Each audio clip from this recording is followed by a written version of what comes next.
بسم اللہ الرحمن الرحیم۔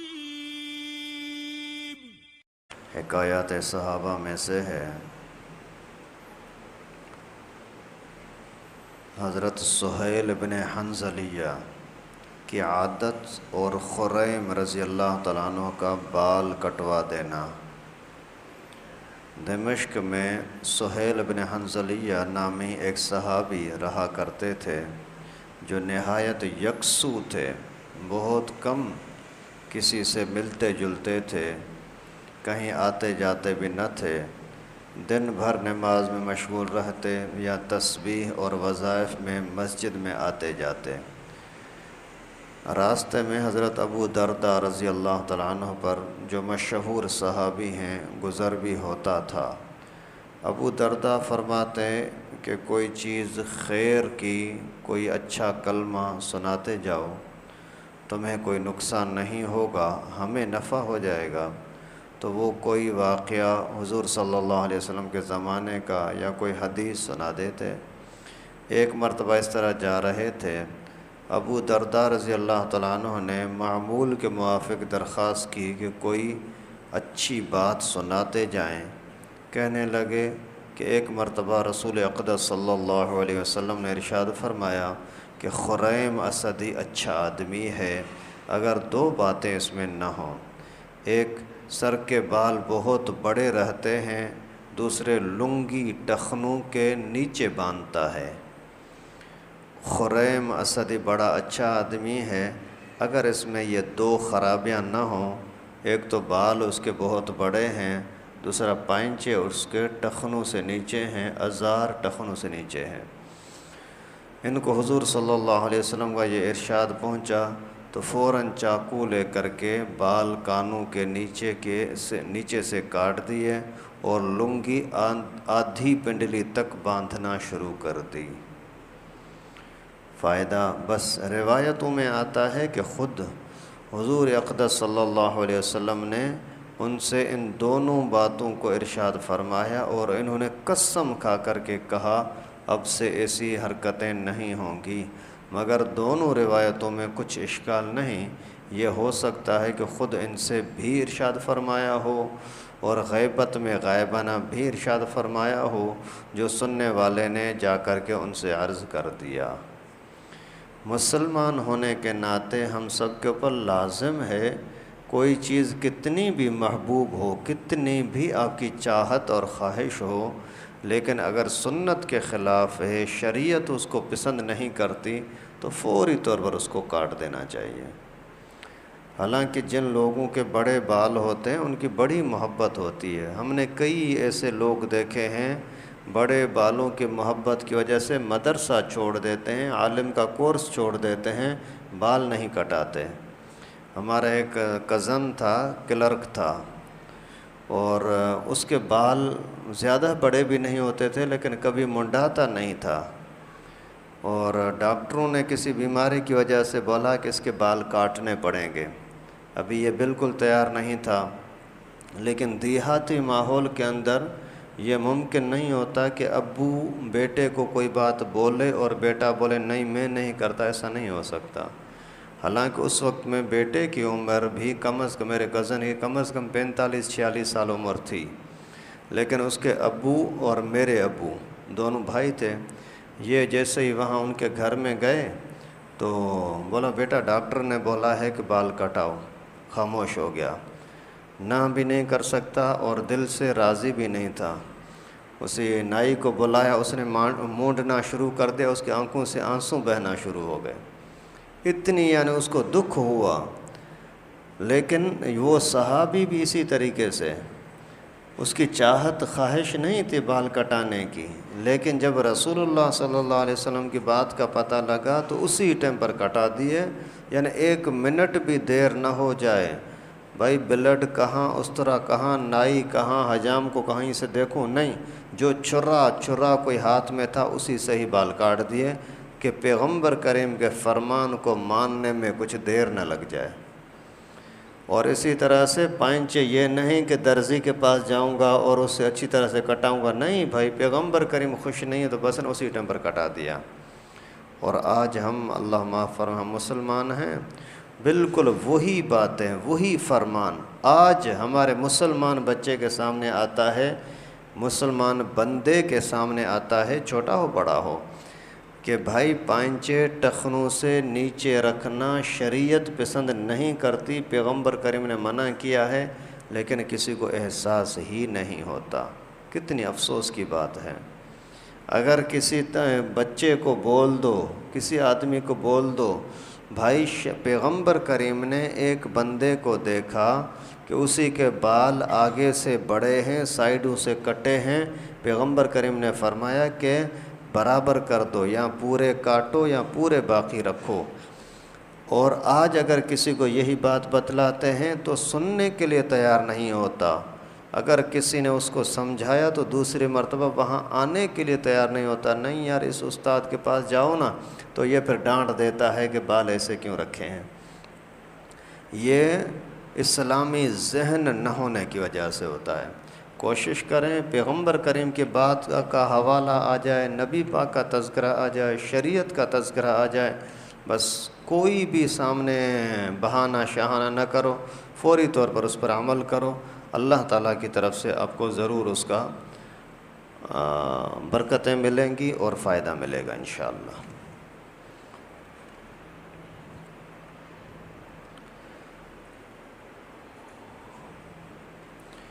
فضائل قرآن میں سے ہے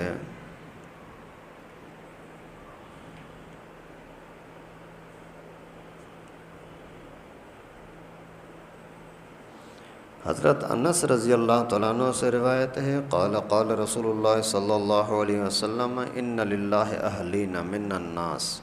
قالوا من هم یا رسول اللہ قال اہل القرآن هم اہل اللہ وخاصتہ، کہ رسول اللہ صلی اللہ علیہ وسلم نے فرمایا کہ اللہ تعالیٰ کے لیے لوگوں میں سے کچھ لوگ خاص گھر کے لوگ ہیں، لوگوں میں سے کچھ لوگ اللہ تعالیٰ کے خاص گھر کے لوگ ہیں، اپنے بندے ہیں۔ صحابہ نے عرض کیا کہ اللہ کے رسول وہ کون لوگ ہیں؟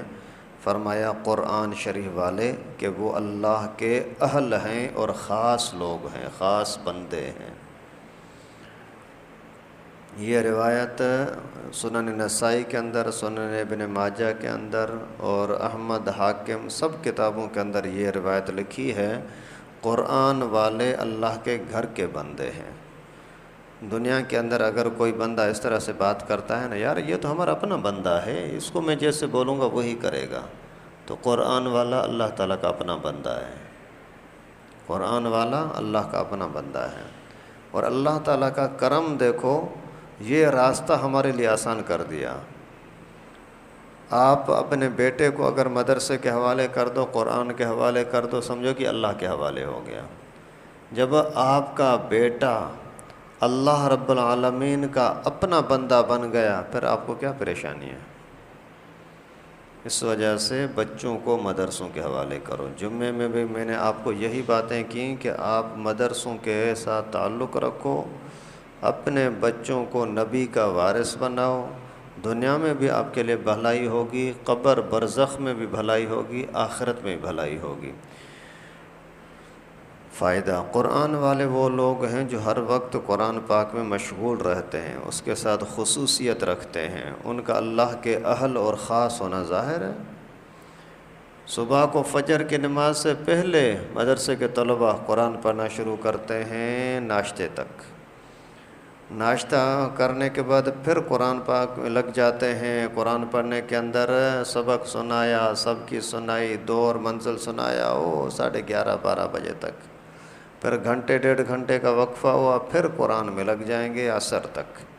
پھر عصر سے مغرب 1 1.5 گھنٹے کا فاصلہ ہے، چھٹی ہے، گھومیں پھریں، کھیلیں کودیں، ورزش ہو، پھر مغرب کے بعد پڑھو، عشاء کے بعد پڑھو، رات کو 10:30 11 بجے تک۔ اس سے زیادہ کون قرآن پاک کو ٹائم دے سکتا ہے؟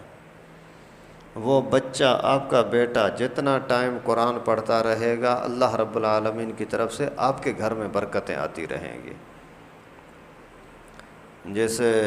کئی اس طرح کے واقعات آتے ہیں کہ قرآن والا یا کوئی بندہ جا کر کے قبرستان کے اندر صرف سورہ فاتحہ پڑھی، اس فاتحہ پڑھنے کی وجہ سے قبرستان میں دفن سب مسلمان جو مجرم گناہ گار تھے عذابوں میں تھے، صرف الحمد پڑھنے کی وجہ سے ان کا عذاب ہٹ جاتا ہے۔ تو پھر جو بچہ صبح سے لے کر کے رات تک قرآن پاک پڑھے تو ان کے گھروں میں پریشانی ختم نہیں ہوگی؟ یقیناً ہو جائیں گے انشاءاللہ، لیکن ہمیں ایمان ہو، اعتماد ہو، یقین کامل ہو، پھر اللہ تعالیٰ کی طرف سے یہ مدد ضرور آئیں گی۔ فضائل نماز میں سے حضرت عبداللہ بن مسعود کی روایت ہے، عن رسول اللہ صلی اللہ علیہ وسلم انہ قال یبعث مناد عند حضرت کل صلاة فیقول یا بنی آدم قوموا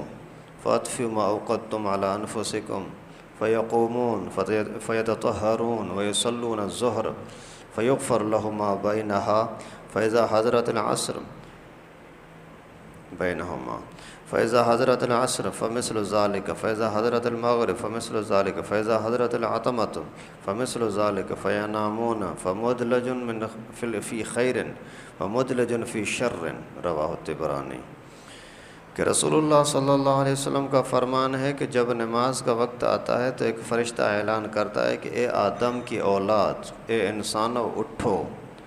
جہنم کی اس آگ کو جسے تم نے گناہوں کی وجہ سے اپنے اوپر جلانا شروع کر دیا ہے اس کو بجھاؤ۔